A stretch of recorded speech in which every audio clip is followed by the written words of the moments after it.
یہ قرآن ایک بابرکت کتاب ہے جسے ہم نے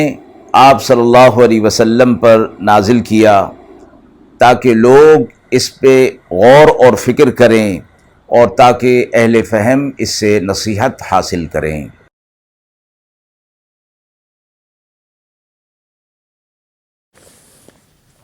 بسم اللہ الرحمن الرحیم۔ السلام علیکم ورحمۃ اللہ وبرکاتہ۔ ناظرین کرام، درس قرآن مجید کے آج کے اس پروگرام میں ہم سورۃ النمل کی آیت نمبر 15 تا آیت نمبر 19 کا ترجمہ اور تفسیر پیش کر رہے ہیں،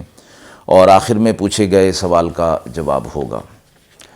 اعوذ باللہ من الشیطان الرجیم، بسم اللہ الرحمن الرحیم۔ وَلَقَدْ آتَيْنَا دَاوُودَ وَسُلَيْمَانَ عِلْمًا وَقَالَ الْحَمْدُ لِلَّهِ الَّذِي فَضَّلَنَا عَلَى كَثِيرٍ مِّنْ عِبَادِهِ الْمُؤْمِنِينَ۔ وَوَرِثَ سُلَيْمَانُ دَاوُودَ وَقَالَ يَا أَيُّهَا النَّاسُ عُلِّمْنَا مَنطِقَ الطَّيْرِ وَأُوتِينَا مِن كُلِّ شَيْءٍ إِنَّ هَذَا لَهُوَ الْفَضْلُ الْمُبِينُ۔ وَحُشِرَ لِسُلَيْمَانَ جُنُودُهُ مِنَ الْجِنِّ وَالْإِنسِ وَالطَّيْرِ فَهُمْ يُوزَعُونَ حَتَّى إِذَا أَتَوْا عَلَى وَادِ النَّمْلِ قَالَتْ نَمْلَةٌ يَا أَيُّهَا النَّمْلُ ادْخُلُوا مَسَاكِنَكُمْ لَا يَحْطِمَنَّكُمْ سُلَيْمَانُ وَجُنُودُهُ وَهُمْ لَا يَشْعُرُونَ فَتَبَسَّمَ ضَاحِكًا مِّن قَوْلِهَا وَقَالَ رَبِّ أَوْزِعْنِي أَنْ أَشْكُرَ نِعْمَتَكَ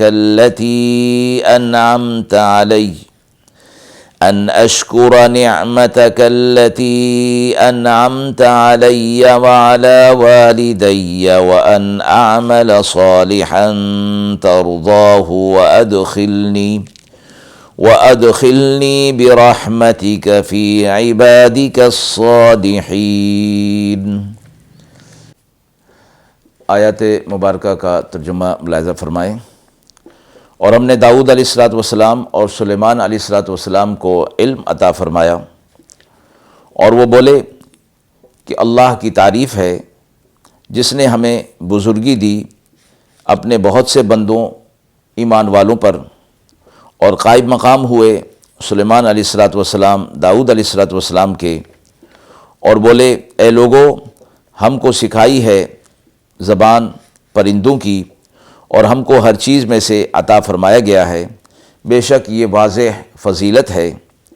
اور جمع کیے گئے سلیمان علیہ السلام کے پاس ان کے لشکر میں جن اور انسان اور پرندے، اور پھر ان کی جماعتیں بنائی گئیں، یہاں تک کہ جب پہنچے چونٹیوں کے میدان میں، کہا ایک چونٹی نے اے چونٹیوں، اپنے گھروں میں گھس جاؤ، تمہیں سلیمان علیہ السلام اور اس کی فوجیں روند نہ ڈالیں اور ان کو اس کی خبر بھی نہ ہو۔ پھر مسکرا کر سلیمان علیہ السلام نے اس بات پر مسکرا دیے اور بولے اے میرے رب، مجھے اپنی طرف سے شکر عطا فرما کہ میں تیرے احسان کا شکر ادا کروں جو تو نے مجھ پر کیا اور میرے والدین پر کیا، اور یہ کہ میں نیک کام کروں ایسے جو تجھے پسند ہوں، اور مجھے اپنی رحمت سے نیک بندوں کے ساتھ ملا دے۔ مذکورہ آیات کے اندر حضرت داؤد علیہ السلام اور سلیمان علیہ السلام کا تذکرہ کیا گیا کہ داؤد علیہ السلام کو اللہ رب العزت نے نبوت و رسالت عطا فرمائی تھی، اور زبور بھی انہیں عطا فرمائی جو کہ آسمانی کتاب تھی، اور داؤد علیہ السلام کے بعد سلیمان علیہ السلام کو ان کا وارث بنا دیا، یعنی نبوت و رسالت میں بھی اور سلطنت دنیا میں بھی۔ یہاں فرمایا کہ ہم نے داؤد علیہ السلام اور سلیمان علیہ السلام کو علم عطا فرمایا، اور اس علم سے مراد شریعت کا حکم ہے، شریعت کا علم ہے، اور حکمرانی کا علم، کیونکہ دونوں کو سلطنت دنیا بھی عطا فرمائی گئی تھی۔ اور علم سے مراد علوم انبیاء ہیں، چونکہ انبیاء علیہ الصلوۃ والسلام کو اللہ کی طرف سے جو علوم دیے جاتے ہیں ان کا شمار علوم نبوت کے ساتھ ہوا کرتا ہے۔ اگر اس کے ساتھ دوسرے علوم و فنون دنیاوی بھی دے دیے جائیں تو وہ بھی اس کے خلاف نہیں، جیسا کہ حضرت داؤد علیہ الصلوۃ والسلام کو اللہ رب العزت نے زرہ سازی کی صنعت سکھا دی تھی۔ حضرت داؤد علیہ الصلوۃ والسلام اور سلیمان علیہ الصلوۃ والسلام انبیاء علیہ الصلوۃ والسلام کے اندر ایک خاص شان رکھتے ہیں کہ انہیں نبوت و رسالت کے ساتھ ساتھ سلطنت بھی دی گئی تھی، اور سلطنت بھی ایسی بے نظیر کہ اس میں صرف انسان ہی نہیں بلکہ جنات، جانور اور پرندے یہ سب اس کے اندر شامل تھے۔ اور ان عظیم الشان نعمتوں سے پہلے اللہ تعالیٰ کی نعمت علم کا ذکر فرمانے سے اس طرف اشارہ ہو گیا کہ نعمت علم تمام دوسری نعمتوں سے بالا تر ہوا کرتی ہے۔ آگے فرمایا کہ ہم نے سلیمان علیہ الصلوۃ والسلام کو داؤد علیہ الصلوۃ والسلام کا وارث بنا دیا، تو اس سے مراد وراثت علم اور نبوت ہے، وراثت مال نہیں۔ آپ صلی اللہ علیہ وسلم نے فرمایا انبیاء علیہ الصلوۃ والسلام نہ وارث ہوتے ہیں نہ مورث ہوتے ہیں، یعنی نہ ان کی وراثت نہیں ہوتی، ان کی وراثت وہ علم ہے جو اللہ رب العزت نے انہیں دیا اور وہ لوگوں تک انہوں نے منتقل کر دیا۔ انہوں نے کہا کہ داؤد علیہ الصلوۃ والسلام اور سلیمان علیہ الصلوۃ والسلام نے اللہ کا شکر ادا کیا کہ اللہ نے انہیں اور ایمان والوں پر جو فضیلت عطا فرمائی تھی۔ سلیمان علیہ الصلوۃ والسلام اور داؤد علیہ الصلوۃ والسلام نے لوگوں سے کہا کہ اللہ نے ہمیں ایک زبان جو پرندوں کی زبان ہے وہ سکھائی جو کہ دوسروں کو نہیں سکھائی گئی، اور اس کے علاوہ ہمیں اور چیزیں بھی دی گئیں جس سے سلطنت کو چلانے میں مدد ہو سکتی ہے، اور یہ واضح فضیلت ہے جو اللہ رب العزت نے ہمیں عطا فرمائی ہے۔ اسی طرح سلیمان علیہ الصلوۃ والسلام کے پاس ان کے لشکر کے اندر جو لشکری جمع ہوتے تھے ان میں جن اور انسان اور پرندے کثیر تعداد میں ہوا کرتے تھے، اور ان کی باقاعدہ جماعتیں ہوا کرتی تھیں۔ یہ سب بڑی تعداد میں جماعت کی شکل میں سلیمان علیہ الصلوۃ والسلام کے ساتھ چلا کرتے تھے، اور ایک بڑا لشکر ہوا کرتا تھا، یہاں تک کہ سلیمان علیہ الصلوۃ والسلام ایک مرتبہ کسی وادی سے گزر رہے تھے، وہاں چیونٹیوں کی کثرت تھی، تو چیونٹیوں کی جو سردار تھی اس نے دوسری چیونٹیوں کو کہا کہ وہ اپنے اپنے بلوں کے اندر اور گھروں کے اندر چلی جائیں۔ سلیمان علیہ الصلوۃ والسلام کا لشکر وسیع لشکر اور وسیع و عریض لشکر آ رہا ہے، اور کہیں ایسا نہ ہو کہ تم ان کے پیروں کے نیچے اور اس کے لشکر کے پیروں کے نیچے روندی جاؤ اور تمہیں اس بات کا نقصان ہو، اور اس چیز کا اندازہ سلیمان علیہ الصلوۃ والسلام اور ان کے لشکر کو بالکل نہ ہو۔ اللہ رب العزت کے حکم سے اور معجزاتی طور پر چونٹی کی یہ بات جو اس نے اپنی چونٹیوں کے لیے کہی تھی سلیمان علیہ الصلوۃ والسلام کے کان میں پہنچ گئی، اور سلیمان علیہ الصلوۃ والسلام اس بات کو سن کر مسکرا دیے، اور پھر حکم دیا اپنے لشکر کو کہ راستہ بدل لیں اور نیچے احتیاط کے ساتھ جائیں کہ نیچے چونٹیاں ہیں وہ روندی نہ جائیں۔ مسکرا پڑے چونٹی کی بات سن کر، اور اللہ کا شکر ادا کیا کہ اللہ رب العزت نے مجھے یہ فضیلت عطا فرمائی اور یہ معجزہ مجھے عطا فرمایا، اور دعا کی اللہ رب العزت سے کہ مجھے اپنا شکر ادا کرنے کی توفیق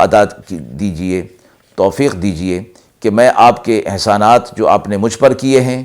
اور میرے ماں باپ پر کیے تھے ان کا میں شکر ادا کر سکوں، اور ساتھ ہی فرمایا کہ میں ایسے اعمال صالحہ کر سکوں جو آپ کو راضی کرنے کا باعث ہوں، اور مجھے اپنے نیک بندوں کے ساتھ ملا دیجئے، صالحین کے ساتھ ملا دیجئے۔ فرمایا گیا کہ عمل صالح کی دعا کی جا رہی ہے، اور سلیمان علیہ الصلوۃ والسلام اللہ کے جو احسانات ہیں ان کا شکر ادا کرنے کی دعا کر رہے ہیں۔ عمل صالح اور اس کے مقبول ہو جانے کے باوجود جنت میں داخل ہونا اللہ تبارک و تعالیٰ کے فضل و کرم سے ہی ممکن ہوگا۔ آپ صلی اللہ علیہ وسلم نے فرمایا کوئی شخص اپنے اعمال کے بدلے میں جنت میں داخل نہیں ہوگا۔ حضرات صحابہ اکرام نے فرمایا کیا رسول اللہ صلی اللہ علیہ وسلم آپ بھی؟ تو آپ نے فرمایا کہ ہاں میں بھی لیکن مجھے میرے رب کی رحمت اور فضل گھیرے ہوئے ہے۔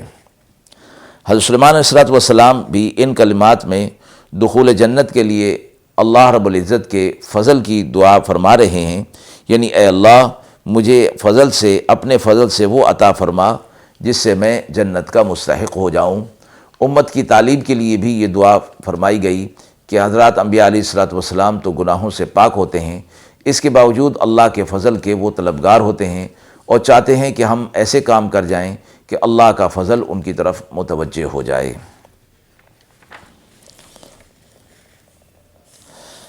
آیت میں سوال پوچھا گیا ہے کہ حضرت داؤد علیہ السلام کی وراثت میں حضرت سلیمان علیہ السلام کا ذکر کس حوالے سے کیا گیا ہے؟ حضرت داؤد علیہ السلام کی وفات جب ہوتی ہے اس وقت آپ کی اولاد میں 19 بیٹوں کا تذکرہ ملتا ہے اور وراثت علم ان کے درمیان تقسیم ہوئی، یعنی سلیمان علیہ السلام کو اللہ کی طرف سے جو وارث بنایا گیا داؤد علیہ السلام کا، اس سے مراد علوم شرعیہ اور نبوت و رسالت کا معاملہ ہے، اس لیے کہ باقی بیٹوں کو جو 19 کا تذکرہ ملتا ہے، باقی جو 18 ہیں ان میں مال کی تقسیم کا کوئی تذکرہ نہیں ملتا۔ اگر وراثت مال مراد ہوتی تو یہ بیٹے سب کے سب وارث ٹھہرتے، اور پھر وراثت میں حضرت سلیمان علیہ السلام کا بطور خاص تذکرہ کرنا کوئی معنی نہیں رکھتا تھا۔ اس سے ثابت ہوا کہ وراثت وہ مراد ہے جس میں بھائی شریک نہیں تھے، صرف حضرت سلیمان علیہ السلام وارث بنے اور وہ علم نبوت اور شریعت کا علم تھا جس کے وہ وارث بنائے گئے۔ اس کے ساتھ اللہ تعالیٰ نے حضرت داؤد علیہ السلام کو ملک اور سلطنت بھی جو عطا فرمائی تھی، حضرت سلیمان علیہ السلام کو وہ بھی عطا فرما کر اس میں